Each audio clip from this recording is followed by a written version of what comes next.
अगले दिन सवेरे स्नान करके भरत जी, ब्राह्मण राजा जनक और सारा समाज श्री राम जी के पास आकर एकत्रित हो गया। आज सबको विदा करने का अच्छा दिन है।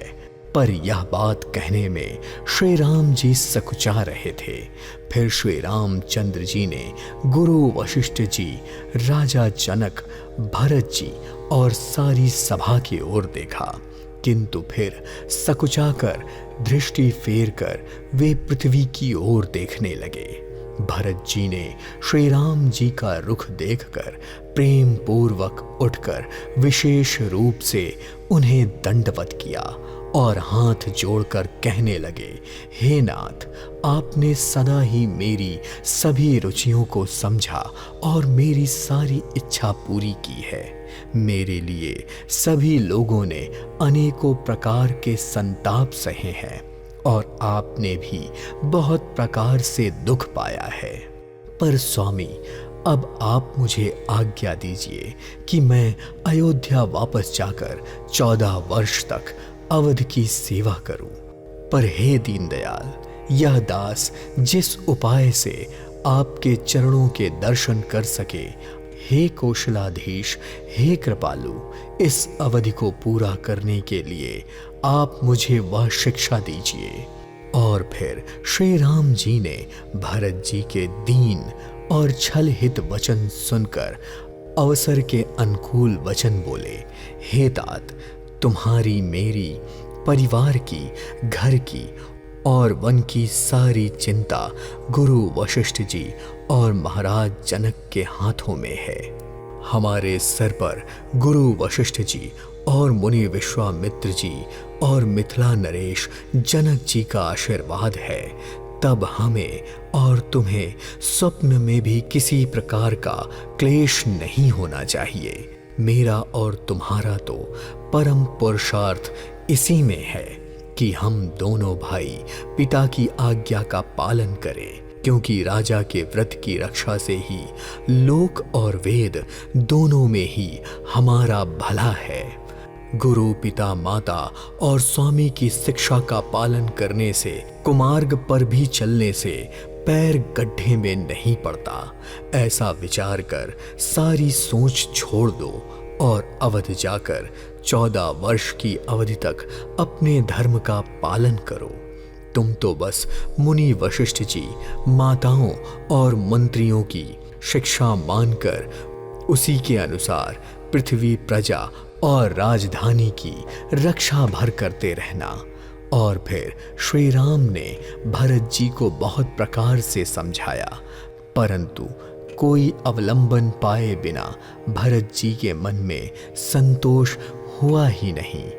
भरत जी के मन में ना संतोष हुआ, ना ही शांति मिली। तभी भरत जी के प्रेम के वश में हुए प्रभु श्री राम ने अपनी खड़ाऊ पैर से निकाली और उन्हें दे दी, और श्री राम जी की खड़ाऊ को भरत जी ने आदर पूर्वक लिया और अपने सर पर धारण कर लिया।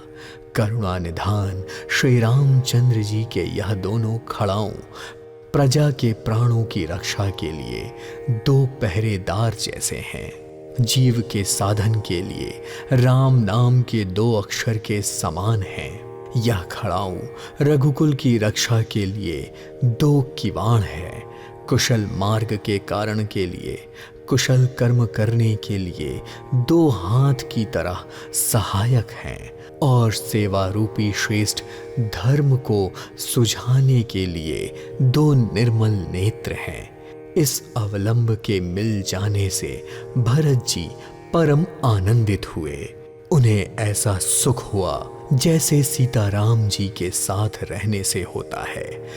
और फिर भरत जी ने प्रणाम करके विदा मांगी तो श्री रामचंद्र जी ने उन्हें हृदय से लगा लिया।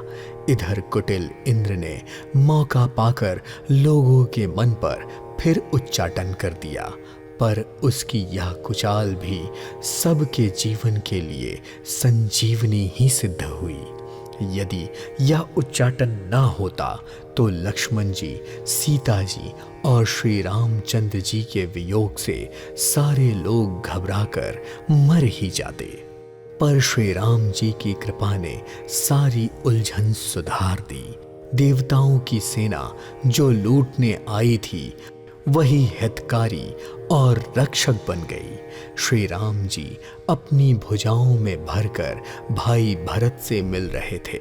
श्री राम जी के प्रेम का वह रस कहते नहीं बनता। तन मन और वचन तीनों में प्रेम उमड़ रहा था। धीरज की धूरी को धारण करने वाले श्री रघुनाथ जी ने भी ऐसी घड़ी में धीरज त्याग दिया और वे अपने कमल नयनों में प्रेम अश्रुओं की धारा बहाने लगे। उनकी यह दशा देखकर देवताओं के साथ साथ सारा समाज भी दुखी हो गया। भरत जी से भेंट करने के बाद श्री रघुनाथ जी ने उनको समझाया, फिर हर्षित होकर शत्रुघ्न जी को हृदय से लगा लिया। सेवक और मंत्री भरत जी का रुख पाकर अपने अपने काम में लग गए।